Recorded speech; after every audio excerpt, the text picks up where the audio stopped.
আসসালামু আলাইকুম। কেমন আছেন সবাই? আশা করি সবাই ভালো আছেন। আলহামদুলিল্লাহ আপনাদের দোয়া আশীর্বাদে আমি ভালো আছি। আজকে কিন্তু অন্যরকম একটা খাবার আপনার ফুলকপি আর এই যে পিঠালু, মানে এটা কিন্তু অন্যরকম একটা টেস্টি খাবার। আর সাথে হলো আপনার হলো গমের আটা রুটি। মানে এগুলা কিন্তু আসলে বাঙালিদের, আমরা যে বাঙালিদের প্রিয় খাবার। কিন্তু আমি খাচ্ছি,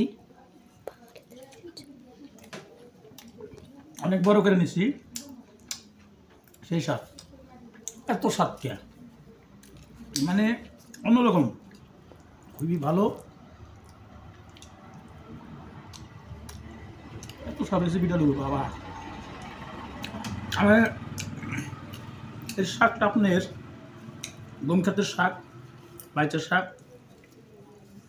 এটা দিয়ে আসলেই পিঠালু আপনার গুঁড়া চিংড়ি দিয়ে পিঠালু রানলি, মানে আপনার মাছ গোস্ত কিছুই নেই, ওগুলা খাইবার মন দেবো না, খালি এনে খাওয়ার মন দেবো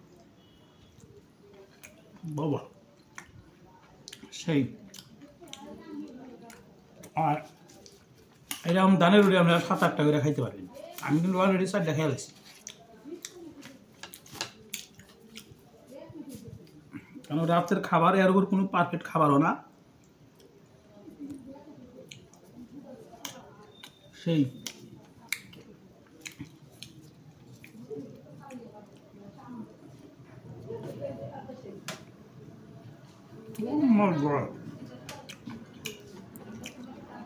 আসলে আমার মুখের কথা না, আপনারা ফুলকপি আর এই বাইতা শাকের পিঠালু দ্বারা আপনার ধানের যে কোনো রুটি, আপনি ধানের রুটি কন, গমের রুটি কন, এগুলা দিয়ে আপনি গরম গরম খাবেন। আমি নিজে খাইতে খাইতে ঘামে গেছি গিয়া, আসলে ভালো, খুবই ভালো। যাই হোক, সকলকে ধন্যবাদ। আজকের খাবারটা কিন্তু খুব ভালো হয়েছে, অসংখ্য ধন্যবাদ সবাইকে।